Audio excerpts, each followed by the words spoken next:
This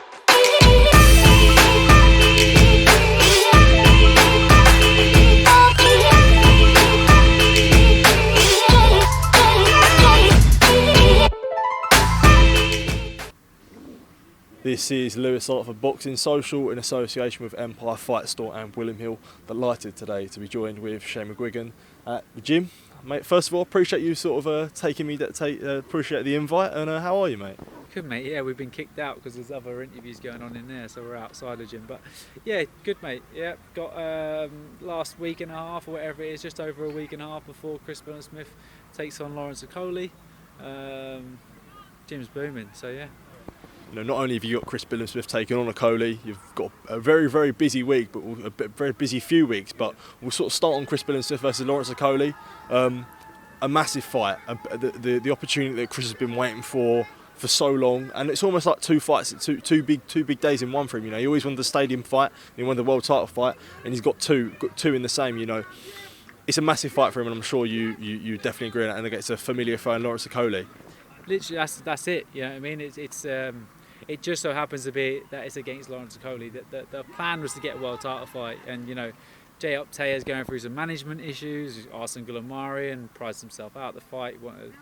Just saw dollar signs, and you know, it made more sense to box a British guy. And you know, like, it's mad how it's just all rolled round. And obviously, it's a former fighter of mine as well. So yeah, it's going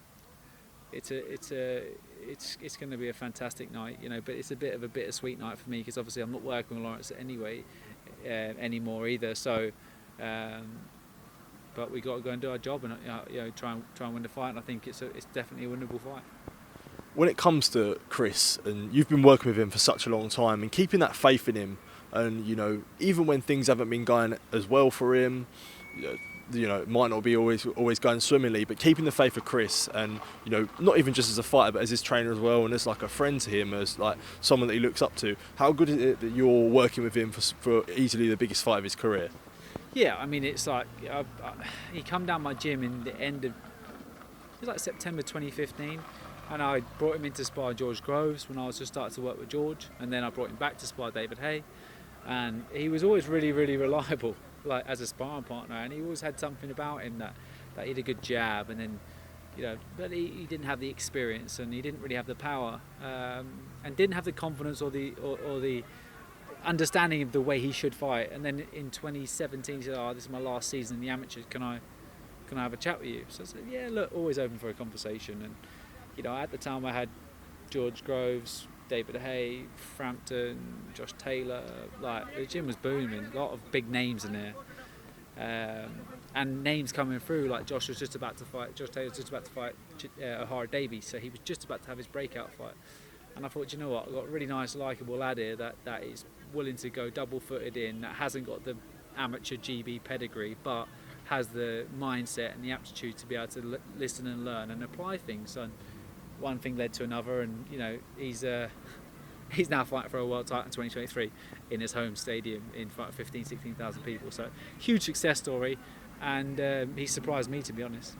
When it comes to training, Chris is at the top already. When you're at the fight for the world title, you can't go really wrong with his training. But do you feel like a lot of these factors are more mental for him when it comes to a fight like this? No, I mean, a training camp has to go to plan. You know, it has to. You know, he's had some bad camps in the past. You know, for the Reactable fight, he had very little sparring. You know, he had an injury that he was nursing, but it was an opportunity that he had to take it with both hands. He lost in a split decision. I thought the best version of Chris didn't show up, and the fight could have gone either way, and we're a bit disappointed that it didn't go our way. But he regrouped and rebuilt, and he's a much better fighter for it since. You know, but this camp has gone brilliantly. We've had enough time. We've had the good sparring. We've had good pad work, good tactics. You know, he knows Lawrence. He's done probably close to 300 rounds, something like that, with Lawrence as a sparring partner. Of course, it's different with 10-ounce gloves for both boxers, but they know what each other does well and what they lack, and that's what's going to make for a really exciting fight. When it comes to someone like Lawrence, who's been through your ropes, been through the doors, do you think it's for you? It's an easier fight to prepare for when you know what the Lawrence's weaknesses are, his strengths. When you know what you're sort of going to be in for. Yeah, I mean, everyone would look at Lawrence and just think 6'5", big long reach, like punches really hard at range. He's gonna have to shorten the range on him. Gonna have to get in there and work on him, and get to work. But I've trained him for 3 years. Like, I know how effective he is, and it's his star quality. And his star quality is that he's extremely physically strong, and he punches hard. So, we have to be very, very strategic in the way we plan this fight. But Chris knows him well. Chris knows where he gets success with him in sparring. He knows where he doesn't get success. Lawrence knows how he gets success with Chris and where he doesn't. So that's why it's going to be such an exciting fight. But it wouldn't be a fight that I would take if I didn't believe that Chris has a good chance of winning. Absolutely. Moving on, obviously got Ellie Scotney fighting for the world title on June the 10th, and obviously it was meant to be Azim fighting for June 10th as well. I wanted to ask you if that would have been the case. How do you sort of operate it when you got a large stable anyway, but was it a bit of a worry where you had the clashes with them two fighters on different bills? Of course it was a worry. That's why we tried to get on May the 20th on the card out in Dublin, but look, we didn't, and it's pushed, and then obviously now it's getting rescheduled. So it's all fell into place, and happy with it. You know what I mean? So Adam's in a tough fight. He's in against the guy that's only had one loss on points, and got a good amateur pedigree. He's kind of well schooled. He's been inactive recently, but it's not a walkover. It's definitely by far the hardest fight of his career, and one that would put him in good stead to fight either for a European title or a proper title afterwards. So it's a fight that he has to win and also look good doing so. So we're full steam ahead on that one.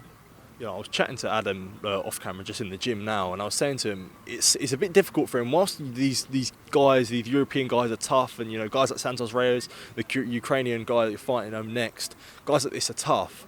Do you feel like it's frustrating when you sometimes can't get British opponents that maybe the British public might not know of? But look, in terms of the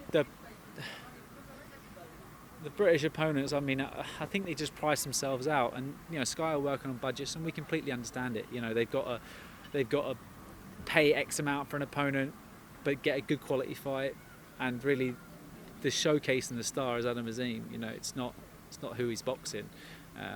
Obviously, you got the likes of Dalton Smith and stuff like that. That in time is going to be a great, huge super fight, but as of now, Adam versus like Lucas Balling or whatever, doesn't make a difference if it's Lucas Balling or if it's like Santos Reyes or whoever. That's just the way it is. But Lucas Balling or that sort of person, they want their payout because they go, I'm going to get beaten here, so I want my money. And the promoter's like, that's going to cost me double what it would have cost me before, maybe triple. So, Shane, is there any chance that you can go for this guy? Good, credible, yeah, perfect, cool. As long as he keeps moving up the rankings and people will keep tuning in, and and he gets good tests, and he's not just having easy fights that was happening before. He needs these tests that he can start engaging his brain and start figuring people out. Have you found it difficult getting British opponents then, by what you were saying there? Yeah, definitely, and also even British sparring partners. Do you know what I mean? It's just the way it is. We'll talk about Ellie Scotney. She's getting her shot at the world title, something that she's always wanted. To see the push that she's getting, obviously in June 10th, which was obviously now it's not frustrating to you, but it was going to be frustrating. Must feel sort of good that she's finally getting her world title, but obviously would be a shame that it isn't in Dublin. Yeah, I mean, it's her 7th fight for a world title. She's already done 2 10-rounders. 3 10-rounders now. She's boxed 3 10-rounders. She's European champion. So,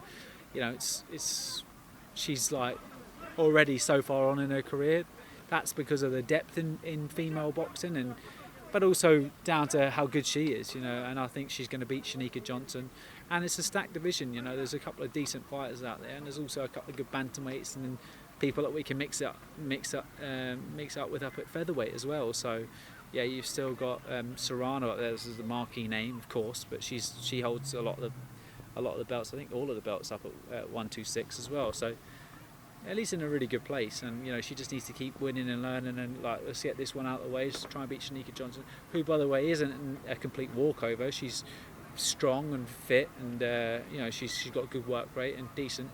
And decent boxing skill. So it's about holding concentration and form and making sure that she looks good, doing so, and then picking up that belt. And then we'll look into potentially unification, the WBC champion that boxed She went up to 126 to box Amanda Serrano, but she's still got the 122 belt, so we can potentially look at that. I think Ramla Ali might even potentially be boxing her for the world title. If she does, great, we can have a unification with Ramla Ali. If not, we'll just box the Mexican girl, and then look into the next sort of 12 months is going to be key for Ellie. She's I think she's going to really start picking up steam and creating some noise and attention. And obviously now that Adam's fight's been pushed back, she's going to potentially be pushed further up the bill, get more eyeballs on her. When you talk about you just mentioned the depth there in women's boxing, do you find it difficult at times where you might see your fighters almost be pushed for a world title? Like look at Caroline Dubois, maybe she's a really hard person to match just from the fact of depth in the women's division, but do you feel like it's come a long way from years ago to now, but there's still the depth will still still wears thin? Yeah, I mean it's just a male welterweight division that might have, I don't know, globally it might have, I don't even want to put a number, but say 600-700, whereas females it might be 80, so 70, 80, and then really you only got 10 good ones. So everyone wants to see them in competitive fights. So they're just like, come on, I want to see you boxing Michaela May, I want to see you boxing Katie Taylor. And that makes sense, and if they're good enough, they should get up there quickly. And Caroline is in the division that has the most amount of depth in the lightweight division, but she's ready to go right now. She's only had 6 fights. So. Going to talk about someone else that used to be in your stable. Josh Taylor has got a big fight in New York against Teofimo Lopez. How tough do you think this fight could be for Josh Taylor with a confidence coming off sort of a long layoff after the Jack Catterall fight, injuries, and then he's obviously going to fight a killer like Teofimo Lopez. He's obviously, with respect, hasn't been in his best form in the past couple of fights, but do you feel like this is a big statement for Josh Taylor to prove out there? I think it's going to be. I think the fight's going to be, a very winnable fight for Josh. I think Teofimo's probably best at 135, if you ask me, because he had that decent power. His power's not going to be quite as effective up at 140. He's also getting hit by bigger, stronger guys, and I don't necessarily think when he was getting buzzed or dropped by George Kambosos, I think it was just a great shot that he didn't see. I don't think a 140 version of George Kambosos might have had him more hurt. I don't think it was okay, you're boiling yourself down to this weight and it's making you vulnerable. I just think he's naturally got vulnerabilities there. Sando Martin's not a big puncher and he stunned him a few times in the fight. So, I just think he's just one of those guys that's always going to get hurt. But he's also got the equalisers himself. But you're in there with a guy like Josh Taylor that, yes, he got dropped by Jack Catterall, but trust me, I know how good that guy's chin is. And his hand defences are great. I just think it's a fight that Josh is going to win. He might look ropey for the first 5-6 rounds, and then he'll get into his stride. And I think he could stop him 8-10, something like that. Another guy I sort of wanted to ask you about, who you sort of previously worked with before. I done an interview last week with David Haye, and I said to him, asked him a question. I said, against yourself in your prime, prime heavyweight, against current guys like Usyk, AJ, Fury, and that. I said, how do you think you get on? And he said he'd beat them all. Do you back that statement?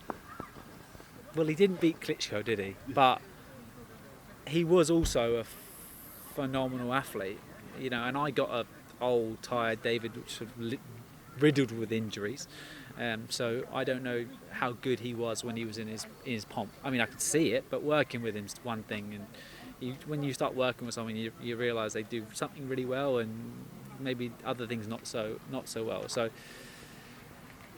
I don't think he would have beat all of them, because I don't think he had the durability to beat all of them. He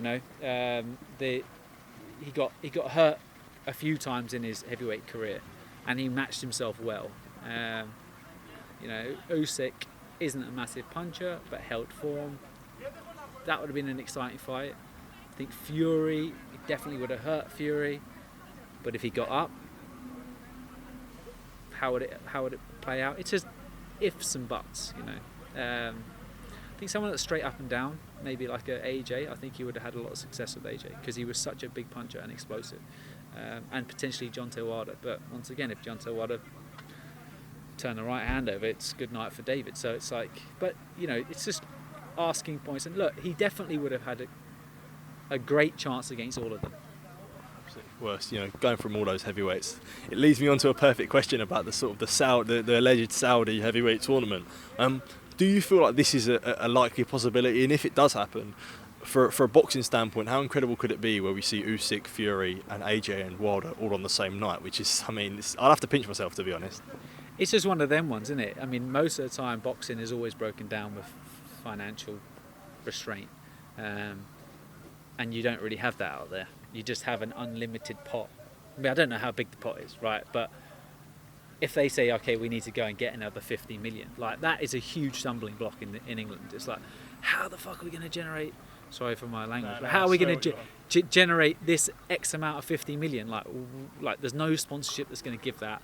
Whereas they're just like, we'll sort it. You know what I mean? And it's like they're a very wealthy country, and they realise how much those events, brings positivity towards that country, so they're willing to pay for it. It's a very unique situation, and it's one that I think it would be amazing if any way can get it done. I think it's there. So be exciting, that's for sure.